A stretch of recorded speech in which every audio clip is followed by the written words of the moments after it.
ce que je vais faire, ça va ressembler au côté latéral. On va faire la face latérale. Il y a beaucoup de choses qui vont ressembler au côté médial, mais c'est sûr que les structures sont faites un petit peu différemment. Première des choses, je vais venir encore là placer mes doigts pour vraiment localiser l'interligne. Je me souviens que en bas de l'interligne, je vais être sur comme le plateau tibial antérieur. Et si je remonte mon interligne, je me trouve à être sur la partie ici, là, arrondie de la partie lisse du condyle. Fait que là, je vais vraiment venir localiser ici mon interligne. À l'extérieur, tu ne peux pas suivre ton interligne aussi loin qu'en médial, OK? Fait que localise-moi la partie antérieure de ton interligne. Ensuite, je replace mes mains de chaque côté, comme on faisait tout à l'heure, pour trouver la partie la plus large pour localiser l'épicondyle. Donc, je vais te demander de faire une petite extension de ton genou. Et reviens. Et vas-y encore. Et puis là, vas-y encore. Encore. OK. Encore. OK, ici. Fait qu'ici, tu vas localiser ton épicondyle. Là, je vais venir dessiner, je ne sais pas si tu vois, si tu localises sur la pièce osseuse, que en médial, j'allais dessiner un contour avec l'épicondyle qui me dressait vraiment une différenciation entre surface rugueuse et lisse. En latéral, la surface rugueuse est pas mal direct en arrière. Fait que presque tout ce qu'on dessine, l'épicondyle, je vais aller le chercher, mais presque tout à partir du sommet ici jusqu'à l'interligne, ça va pas mal être directement en surface lisse et c'est assez serré jusque l'interligne, OK? Donc ça ici, ça va être ma surface lisse du condyle latéral.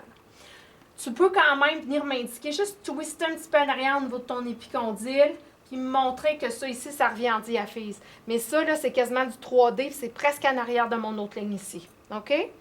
Donc ça, c'est pour dessiner le condyle et l'épicondyle.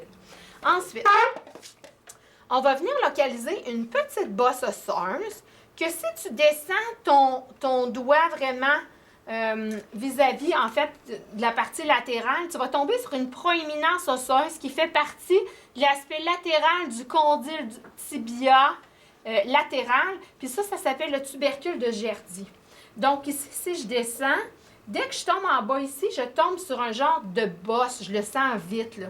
Ça, c'est le tubercule de Gerdy. Tu vas faire un triangle dessus. Donc, je ne suis pas à la même hauteur que ma tubérosité tibiale, là.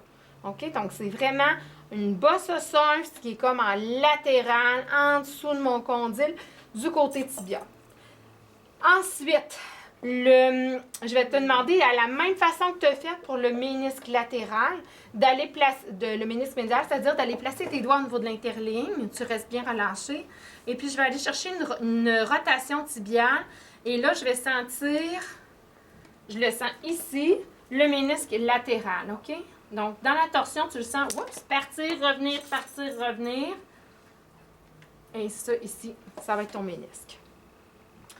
Là, on veut aller localiser la tête fibulaire. La tête fibulaire, elle ne peut pas être à la même hauteur que mon interligne parce qu'on a dit qu'elle n'était pas articulée avec le fémur, elle est articulée avec le tibia pour la tibiofibulaire supérieure.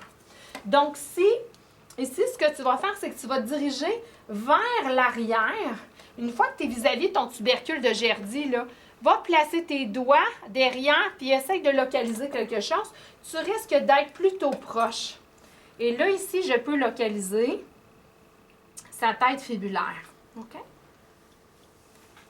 Maintenant, ce que je veux que tu fasses, c'est qu'une fois que tu as localisé la tête fibulaire, tu vas aller glisser tes doigts et suivre le rebord postérieur de la fibula jusqu'à ce que tu tombes sur la malléole externe, qui est comme la boule de la cheville qu'on n'a pas encore vue. OK? Donc, je localise ça ici. Je me promène mes doigts sur le rebord latéral. Ils se suivent, ils se serrent. Puis là, oups, j'arrive ici. Là, je peux faire une ligne temporaire, là, mais tu pourrais la faire au fur et à mesure. Puis, elle va vraiment te mener à la malléole latérale. Donc, ça se trouve être le bord postérieur de la fibula. Maintenant, le ligament collatéral fibulaire, qu'on n'a pas encore vu, mais qu'on verra au prochain cours de façon théorique, lui, il part de l'épicondyle et il se rend jusqu'à ta tête fibulaire, comme ça. Donc, lui, il est orienté un petit peu plus vers l'arrière, en postérieur. Donc, je reprends mon épicondyle ici. J'ai dessiné la tête. Et puis là, ça, c'est une petite réglisse torsadée. Au prochain cours, on va travailler la palpée. Pour l'instant, je veux que tu la dessines. Alors, voilà pour l'aspect latéral, 15 minutes par personne. Ça prend quelqu'un qui a le livre puis qui aide le partenaire